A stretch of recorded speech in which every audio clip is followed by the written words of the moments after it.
Je m'appelle Faïda Khadija, mais la plupart des gens ils laissent tomber le Khadija et m'appellent tout simplement Faïda. J'ai 19 ans et je suis célibataire. Les numéros, c'est avec cette taxe.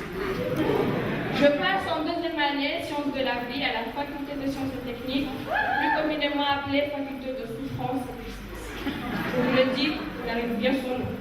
Je suis là aujourd'hui pour vous parler d'un sujet qui me passionne beaucoup, qui est l'école. De la 6e à la terminale, j'ai eu mon lot de prof au Mali, parfois bien extravagant. En 6e, on a ma prof de français, surnommée Madame Corbeau. Et bien sûr, pour tous les profs, à la fin de chaque trimestre, elle corrigeait les cahiers pour voir si vous avez écrit les leçons ou pas. Si seulement c'était ça. Elle, son truc, c'était de chercher les zéros c'était de chercher les fautes d'orthographe. Son sourire, quand elle avait vu une faute d'orthographe dans le cahier de chèque, qui était l'élève le plus fréquentateur de la classe, on aurait tout le monde à chaque avait bien pris. Khadija Mohamed, parfait comme toujours. Hakim Souley, tu as vraiment un problème avec les accents et les S. À genoux. Chèque. Toujours aussi con. Tu me recopies 100 fois, Madame Corbeau est la plus belle. Ensuite, on passe en 5e, dans mon prof d'arabe surnom, la prépa surnom. Avec lui, il y avait 1 heure pour étudier et 1 heure pour rigoler. Gare à toi si tu me l'entends le deux. Plutôt, gare à nous. Parce que lui, son truc, c'était de coller des zéros collectifs. Je me souviens qu'au 2e trimestre, je me suis retrouvée avec 5 zéros collectifs. À la fin, c'était facile pour lui de calculer le moyen. En 4e, on n'avait pas de prof bizarre. Donc, année normale pour nous, les élèves. Et en 3e, on retrouvait le prof d'arabe de la 5e. Après, il y avait mon prof d'anglais surnommé Mr. Now.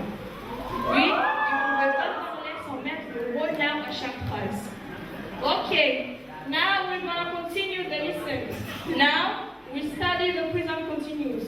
Okay, now who can tell me when we use this sentence now? Il y avait même des élèves qui achetaient des cahiers d'instruction. Chaque fois qu'ils disaient le mot now, une fois. Now, une fois. Son repas, 1000 now en 30 minutes. Ils écrivaient plus de 2000 now en 4000 now en 2 heures de cours. Ouais, je suis pas en calcul mental. Ça n'a pas toujours été le cas. Je me souviens qu'en 6e, avec mon prof de maths surnommé Oyo, c'était pas beau à voir. En fait, lui, si le devoir s'était bien passé ou pas, c'était la même chose pour lui. Il nous critiquait toujours. Même si la meilleure note c'était 20, la pire c'était 10. Alors, donc ce jour-là, il nous remettait nos copies. Mais comme à son habitude, il a commencé à dire qu'on devait travailler, patati, patata. Et nous, bien sûr, on ne l'écoutait pas. Et quand il a commencé à dicter les notes, c'était autre chose. C'était D6, D9, D8. Il y avait même un 0,50. Toi, tu savais que tu avais fait pire que les autres, mais tu ne pouvais pas t'empêcher de lire. C'est peut-être pour ça que c'était notre matière préférée en 6e. Pour en revenir à un prof d'anglais surnommé Now, lui, je crois bien qu'il avait des yeux derrière la tête. Tu le vois tranquille en train d'écrire la leçon, il entend un seul bruit. Il se retourne tranquille, sans il ne parle pas, il ne s'énerve pas. Non. Now. Après, on a mon prof de sciences, toujours en 3e, surnommé l'infatigable. Dès le moment où il entrait en classe jusqu'à la fin des cours, l'infatigable ne s'est fatigué jamais. Il pouvait parler pendant des heures sans se fatiguer. Et s'il venait en classe avec la voix éteinte, pas se mentir, il écrivait. Et il pouvait remplir le tableau 10 fois en 10 minutes. Tant pis pour les escargots, c'est ce qu'il avait contribué. En 3e, en sciences, on avait beaucoup de chapitres à apprendre. Mais le chapitre que les garçons de ma classe préféraient, c'était la reproduction sexuelle. Quand on a commencé ce chapitre, chaque fois que le prof disait le mot reproduction, c'était le calme tout le temps. Bon, à la fin, le prof s'est fait une petite équation dans sa tête. Bruit plus reproduction égale silence total. Tout ça, c'était au collège. Arrivé au lycée après l'obtention de mon BC, c'était tout aussi évident en classe. En seconde, on a mon prof d'arabe surnommé Zoro. Avec lui, on l'a surnommé Zoro parce qu'il aimait bien nous raconter des histoires vulgaires. Mais comme il aimait pas prononcer les 2 mots, il aimait, quand il a dit Zoro, donc on l'a surnommé Zoro. Je me souviens d'un épisode qui s'est déroulé en classe. On était là, on faisait la leçon tranquille, et lui, il nous racontait des histoires. Et là, tout à coup, il se met debout. Vous savez, Moi, quand j'étais petit, j'étais fan de Jackie Chan. J'étais même plus fort que lui en plus. Laisse-moi. Yeah! Malheureusement pour lui, il a frappé la table au lieu de frapper le régiment.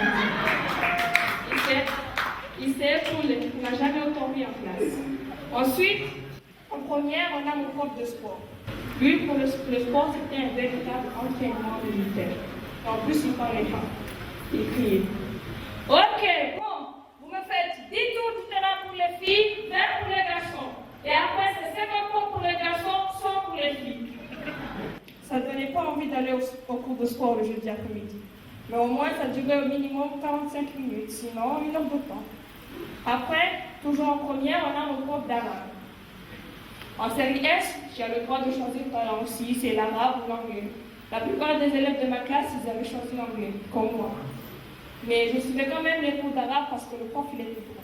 Dès qu'il entrait en classe, c'était « Vous les Bani Israël, quand je vous vois, ouvrez vos actions sur le tiré. » Et si je trouvais un élève en train de bavarder, espèce de chien bleu blanc vert au contraire, sacré l'emploi, sors de ma classe.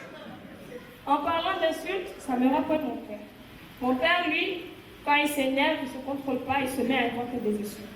Je me souviens un jour, on rentrait à la maison, c'est lui qui conduisait. On était tous là avec mes frères et sœurs. Là, soudain, il y a une voiture qui les dépasse. Mon père, lui, il était énervé, il était fatigué, il avait faim, comme nous tous. Et là, il se met à crier « Hé, Santa Puta, lève le cochon !» Depuis ce jour, c'est devenu l'insulte familiale. Dès que tu fais une bêtise, tu ressens un Santa Puta en pleine tête. Pour en revenir à mes profs, maintenant on passe en terminale. En terminale, on retrouve le prof d'arabe de la première, prof d'arabe de la seconde, celui de sport de la première, après il y avait mon prof d'histoire. En seconde, on avait un prof d'anglais surnommé Valiant. Lui, dès qu'il ouvrait la bouche, c'était le silence total. C'était genre Good morning, student, et nous, Good night, teacher. C'était comme ça avec lui. Mais le prof d'histoire, dès qu'il entrait en classe, il n'avait pas parlé, tout le monde s'endormait. Tout le monde tombait dans le coma, même les mouches s'endormaient.